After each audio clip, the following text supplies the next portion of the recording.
Would industry present करता है एक लॉन कॉन्स्पिरेंसी। कहानी की स्टार्टिंग होती है और हम मैक्स नाम के एक आदमी को देखते हैं जो कंप्यूटर इंजीनियर होता है। वो थाईलैंड कंप्यूटर संभालने के लिए आया होता है। जल्दी उसका काम ख़त्म हो जाता है, इसलिए वो अपने देश अमेरिका वापस जाना चाहता है। जाने से पहले उसे रिसेप्शन पे एक पार्सल मिलता है। उस पार्सल पे किसी का नेम एड्रेस नहीं लिखा होता है। मैक्स वो पार्सल लेकर अपने रूम में जाता है और उस पार्सल को खोलता है। उस पार्सल के अंदर एक मोबाइल निकलता है जो बहुत ज़्यादा ही एडवांस होता है। ये साल चल रहा था 2009। इस वक्त एंड्रॉयड मोबाइल की बिल्कुल स्टार्टिंग थी, लेकिन ये मोबाइल एंड्रॉयड मोबाइल के कंपैरिजन में भी बहुत ज़्यादा एडवांस टेक्नोलॉजी का होता है।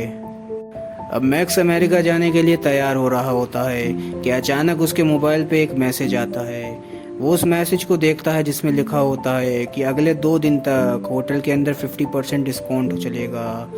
वो ये बात सुनकर हैरान हो जाता है और इसीलिए वो रिसेप्शन पे कंफर्म करता है ये बात। रिसेप्शनिस्ट उसे बताते हैं कि ये बिल्कुल सही है, इसीलिए वो अपने देश अमेरिका जाना कैंसिल कर देता है और वो 2 दिन के लिए होटल में रुक जाता है। जब वो होटल के रिसेप्शन पे बैठा होता है तो उसे एक न्यूज़ दिखती है, जिस न्यूज़ में उसे पता चलता है कि जिस फ्लाइट से वो जा रहा था वो असल में क्रैश हो गई और उसमें एक इंसान भी नहीं बचा। मैक्स को ये एहसास होता है कि वो उस मैसेज की वजह से बच गया जो उसके मोबाइल में आया था। अब वो मोबाइल को देख रहा होता है कि उसमें एक और मैसेज आता है जिसमें लिखा होता है बाय शेयर ऑफ सिजोर, यानी सिजोर कंपनी के शेयर खरीद लो। मैक्स इस बात पे ध्यान नहीं देता है और वो इस मैसेज को इग्नोर करता है। जब वो रिसेप्शन पे जाता है तो उसे एक और न्यूज़ दिखाई देती है, जिस न्यूज़ में पता चलता है कि सिजोर कंपनी के शेयर अचानक बहुत ज़्यादा ही बढ़ गए। मैक्स को ये ध्यान आता है कि उसे भी मैसेज सिजोर कंपनी का शेयर खरीदने का आया था। अगर उसने वो शेयर खरीद लिए होते तो आज वो करोड़पति होता। अब नेक्स्ट डे मैक्स के पास एक और मैसेज आता है, जिस मैसेज में लिखा होता है कि तुम ब्राक के एक होटल के कसीनो में जाओ जहां तुम बहुत पैसा कमा सकते हो। मैक्स ये समझ जाता है कि ये मैसेज उसे बिल्कुल सही बात बता रहा है, लेकिन वो पहले रिसेप्शन पे इस बात का पता लगाने जाता है कि ये फ़ोन उसे किसने दिया था और उसका नेम एड्रेस जानने की कोशिश करता है, लेकिन उसे कुछ नहीं पता चल पाता। वो इस मैसेज को फॉलो करते हुए ब्राक के एक होटल कसीनो में जाता है।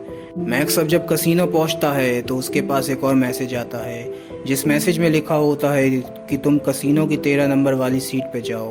वो इस मैसेज को फॉलो करता है और वो 13 नंबर वाली सीट पे जाता है, जहां वो देखता है कि एक आदमी उसकी सीट पर बैठा होता है। वो उस आदमी को 100 यूरो देता है और वो खुद गेम खेलने बैठ जाता है। कुछ ही समय बाद मैक्स का जैकपॉट लग जाता है और वो 1 लाख यूरो जीत जाता है। पैसे जीतने के बाद मैक्स अब बहुत खुश होता है, लेकिन मैक्स को ये सब करता देख कैमरे से जॉन देख रहा था। जॉन अपने गार्ड को मैक्स के ऊपर लगा देता है। जॉन ये देखता है कि मैक्स जब गेम खेलता है तो उससे पहले वो अपने मोबाइल को देखता है, इसीलिए वो अपने गार्ड को भेजता है और उससे कहता है कि तुम अपने मोबाइल को नहीं देख सकते हो गेम के दौरान। मैक्स ये बात सुनता है और वो बाहर चला जाता है। बाहर जाने के बाद वो यूरी को फ़ोन करता है, जो एक टैक्सी ड्राइवर होता है और मैक्स का बहुत अच्छा दोस्त भी होता है। असल में यूरी एडवांस टेक्नोलॉजी का मालिक होता है, वो टेक्नोलॉजी में बहुत ज़्यादा ही एडवांस होता है। इसीलिए मैक्स उससे कहता है कि क्या तुम मुझे एक ऐसा ईयरबड दे सकते हो जिसकी मदद से मैं अपने मैसेज को सुन सकूं। यूरी मैक्स से कहता है कि मुझे थोड़ा टाइम चाहिए है, ऐसा ईयरबड देने में मुझे थोड़ा टाइम लगेगा। मैक्स उसे ओके कहकर वहाँ से चला जाता है। अब वो कसीनो के अंदर वापस आता है और वो देखता है कि 2 कपल आपस में लड़ रहे होते हैं। इसमें जो लड़की होती है उसका नाम कमीला होता है। मैक्स कमीला की मदद करता है और उस आदमी को हटाने की कोशिश करता है, लेकिन वो आदमी मैक्स के ऊपर एक पंच दे देता है, जिसकी वजह से मैक्स बेहोश हो जाता है। और अब हम देखते हैं कि वो कपल मैक्स का मोबाइल निकालते हैं और उसका सिम कॉपी करने की कोशिश करते हैं।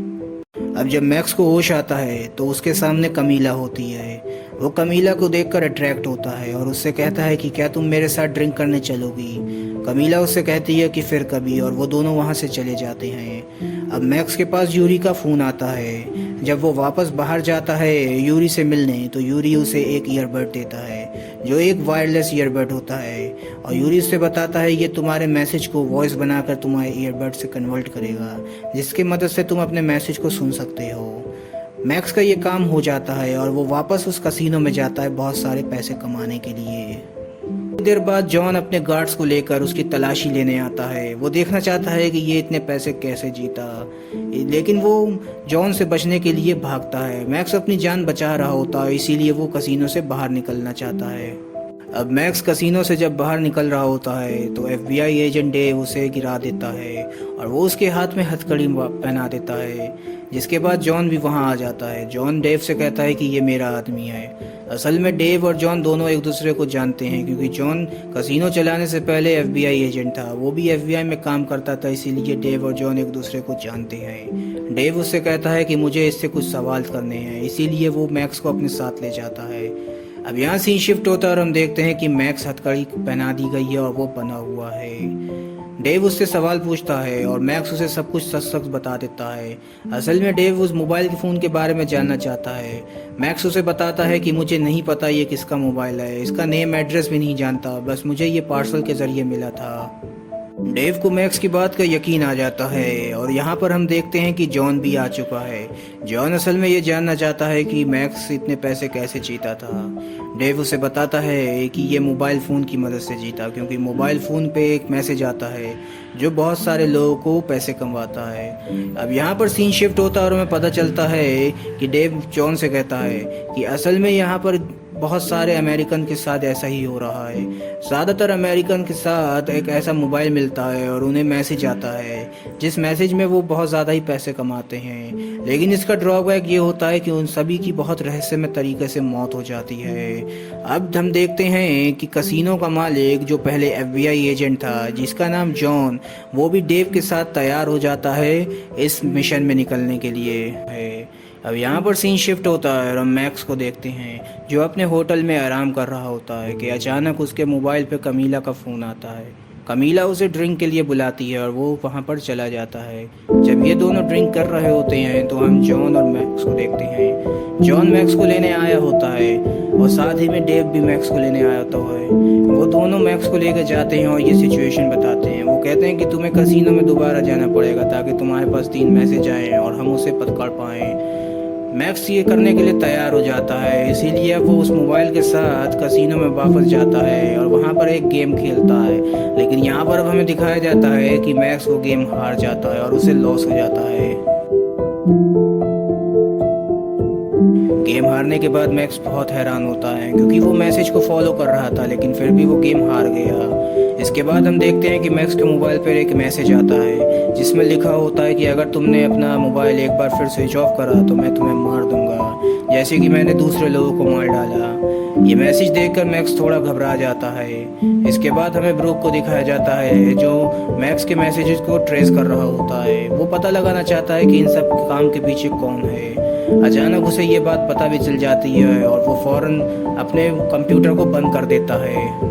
तो यहाँ आता है कहानी में ट्विस्ट, जहाँ हमें पता चलता है कि ये सारे मैसेजेस के पीछे और कोई नहीं बल्कि उनका सुपर कंप्यूटर एक्लॉन होता है। ब्रूक डेव को बताता है कि ये हमारा सुपर कंप्यूटर एक्लॉन ही कर रहा है, वो सब मोबाइल पे मैसेज भेजता है। अब यहाँ पर सीन शिफ्ट होता है और हम मैक्स और कमीला को देखते हैं। कमीला मैक्स के घर पे होती है। असल में ये दोनों एक दूसरे से प्यार करने लगते हैं और एक दूसरे के बहुत करीब आ जाते हैं। नेक्स्ट डे कमीला के मोबाइल पे एक फ़ोन कॉल आता है जिसमें उसे बताया जाता है कि तुम मैक्स को आज बाहर नहीं निकलने देना, अगर वो घर के बाहर आ जाएगा तो उसकी मौत हो सकती है। कमीला ऐसी ही करती है और वो मैक्स को बाहर नहीं निकलने देती है। दूसरी तरफ हमें डेव को दिखाया जाता है जिसके पास मैक्स का मोबाइल होता है। उस मोबाइल पे एक मैसेज आता है जिस मैसेज में एड्रेस दिया होता है और उससे कहा होता है कि तुम इस एड्रेस पे पहुंच जाओ। डेव जॉन को लेकर और अपने एक एजेंट के साथ उस मैसेज को रिप्लाई करता है, लेकिन रिप्लाई का आंसर नहीं आता, इसीलिए वो उस एड्रेस पे पहुंच जाता है। उस एड्रेस पे पहुंचने के बाद डेव और जॉन अपने एजेंट को उस जगह पे खड़ा कर देते हैं जहां पर मैसेज में लिखा हुआ था। अब वो उस इंसान का इंतज़ार कर रहे थे जिसने ये मैसेज भेजा था कि अचानक हम देखते हैं कि ट्रैफिक लाइट चेंज होने लगती हैं और एक गाड़ी से टक्कर होकर डेव और जॉन के एजेंट की मौत हो जाती है। यहाँ पर आता है कहानी में ट्विस्ट, जब हमें पता चलता है कि अगर मैक्स एजेंट की जगह पे आया होता तो आज उसकी मौत हो गई होती। यहाँ पर सीन शिफ्ट होता है और हम मैक्स को देखते हैं जो कमीला के साथ होता है। मैक्स अपने लैपटॉप में एक आर्टिकल देखता है, जो आर्टिकल होता है इक्लॉन कॉन्स्पिरेंसी के बारे में। यानी वो इक्लॉन सुपर कंप्यूटर के बारे में एक आर्टिकल देख रहा था, जिस आर्टिकल को वो कमीला को दिखाता है और वो उसे बताता है कि ये आर्टिकल में दिया हुआ है कि कैसे सुपर कंप्यूटर एक महान कंप्यूटर है, अमेरिका इसे बहुत पावरफुल कंप्यूटर बना रही है। यहाँ हम देखते हैं कि कमीला इधर उधर की बातें करके मैक्स का ध्यान भटकाना चाहती है। अचानक उसकी ध्यान एक सामने वाली खिड़की पे जाता है, जहाँ पर एक स्नाइपर बैठा होता है जो मैक्स को मारने के लिए गोली चलाने वाला था। लेकिन मैक्स की किस्मत अच्छी होती है, कमीला उसे बचा लेती है और यहाँ पर अब जॉन भी आ जाता है। मैक्स को ये बात पता चल जाती है कि कमीला जॉन के लिए काम करती है। कमीला जॉन मैक्स को लेकर वापस कहीं जा रहे होते हैं, जहाँ पर जॉन मैक्स से कहता है कि हम किसी पे विश्वास नहीं कर सकते हैं, ना ही हम एनएसए पे विश्वास करते हैं, ना ही एफबीआई पे विश्वास कर सकते हैं। यहाँ पर मैक्स उसे बताता है कि मैं एक टैक्सी ड्राइवर को जानता हूँ जो बहुत ज़्यादा ही एडवांस है, उसे टेक्नोलॉजी की बहुत पहचान है। अब यहाँ हम देखते हैं कि जॉन और मैक्स उस टैक्सी ड्राइवर से मिलने के लिए मॉस्को निकल जाते हैं। मॉस्को पहुंचकर जॉन और मैक्स उस टैक्सी ड्राइवर के घर पे जाते हैं, जहाँ पर वो टैक्सी ड्राइवर कहता है कि मेरे पास इतनी टेक्नोलॉजी नहीं है जो मैं इसके बारे में पता लगा पाऊँ। जॉन उसे धमकाता है और उससे कहता है कि तुम्हें इसे बारे में पता लगाना ही पड़ेगा। वो टैक्सी ड्राइवर 1 घंटे का समय मांगता है, जहाँ पर मैक्स और जॉन उसे 1 घंटे का समय देते हैं और बाहर निकल जाते हैं।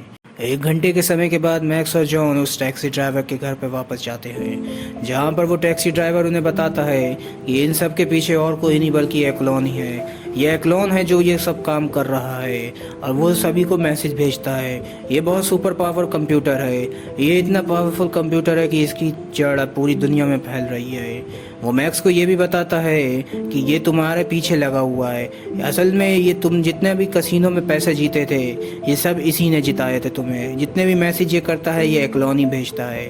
साथ ही में तुमने जो पैसे और जीते थे और यहाँ तक कि तुम जो एयरप्लेन में जाने वाले थे और उस एयरप्लेन में कुछ प्रॉब्लम थी जो सुपर कंप्यूटर को पता था, इसीलिए उसने तुम्हें एयरप्लेन में नहीं जाने दिया। इसके अलावा जो शेयर तुम खरीदना चाह रहे थे उस शेयर के बारे में भी इसे पता था, इसीलिए इसने तुम्हें शेयर खरीदने के लिए कहा था। ये बहुत सुपर पावर कंप्यूटर है, ये किसी की भी जान ले सकता है। अब हम देखते हैं कि जब ये तीनों एक दूसरे से बात कर रहे होते हैं तो कुछ एजेंट इन्हें मारने के लिए आते हैं। ये एजेंट असल में ब्रूक ने भेजे थे, जिसे पता चल गया है कि मैक्स और जॉन मॉस्को में हैं। टैक्सी ड्राइवर अब इन दोनों को अपने साथ बाहर ले जाता है और वो पीछे के दरवाजे से निकल जाते हैं। एजेंट भी इनका पीछा करते हैं, जिनके साथ डेव भी होता है, लेकिन डेव इन्हें मारने नहीं आया था बल्कि इनसे बात करने आया था। तो मैक्स के मोबाइल पे एक बार फिर से मैसेज आता है जो एक एड्रेस दिया होता है। असल में ये एड्रेस उसी जगह का होता है जहाँ पर पहली बार मैक्स ने एज अ इंजीनियर काम करा था और उसने एक कंप्यूटर को सही करा था। अब ये तीनों उस जगह के लिए निकल जाते हैं। उस जगह पर पहुंचकर इन्हें एक सुपर कंप्यूटर मिलता है। मैक्स को ये याद आता है कि कैसे उसने कई साल पहले सुपर कंप्यूटर को बिल्ड करने में मदद करी थी। इस कंप्यूटर को बनाने में उसने काफ़ी मदद करी थी। अब यहाँ हम देखते हैं कि मैक्स को ये बात पता चलती है कि जिसके साथ मिलकर उसने ये कंप्यूटर को इंस्टॉल करा था, यानी उसका जो साथी था वो भी मर जाता है, क्योंकि उसको भी मैसेज आते हैं। वो ज़्यादा पैसे कमाने की लालच में मर जाता है। उसी की क्रेडिट कार्ड की वजह से मैक्स के पास ये मोबाइल आता है। अब जब मैक्स अंदर आता है तो उस कंप्यूटर को देखता है और उस कंप्यूटर में अचानक कुछ एक्टिविटी होना शुरू हो जाती है। यहाँ पर डेव सबको बाहर ले जाता है। अब यहाँ पर हम देखते हैं कि डेव के मोबाइल पर एक फ़ोन कॉल आता है, जो फ़ोन कॉल ब्रूक का होता है। ब्रूक डेव से कहते हैं कि प्रेसिडेंट चाहते हैं कि हम इस कंप्यूटर को अपग्रेड करें, इस कंप्यूटर को और शक्तिशाली बनाएं ताकि हम पूरी दुनिया की टेक्नोलॉजी पर राज कर पाएँ। डेव उसे बताता है कि इसके बहुत सारे साइड इफ़ेक्ट हो सकते हैं, हमें ऐसा नहीं करना चाहिए। अब यहाँ पर सीन शिफ्ट होता है और हम मैक्स को देखते हैं जो ईयरबड लगाकर उस कंप्यूटर से बात करने की कोशिश करता है। वो उस कंप्यूटर से पूछता है कि तुम्हें किस लिए बनाया गया था, तो कंप्यूटर उसे जवाब देता है इंसानों की सुरक्षा के लिए, इंसानों की बातों को प्राइवेट रखने के लिए, उनकी प्राइवेसी के लिए। मैक्स उनसे कहता है कि तुम ये काम बिल्कुल नहीं कर रहे हो, तुम इसमें से एक भी काम नहीं कर रहे हो, बल्कि तुम लोगों की बातों को प्राइवेट की जगह अनप्राइवेट कर रहे हो और उन्हें मार भी रहे हो। लेकिन थोड़ी देर बाद उस कंप्यूटर को एहसास हो जाता है कि जिस मकसद से उसने बनाया गया था वो मकसद वो पूरा नहीं कर रहा है।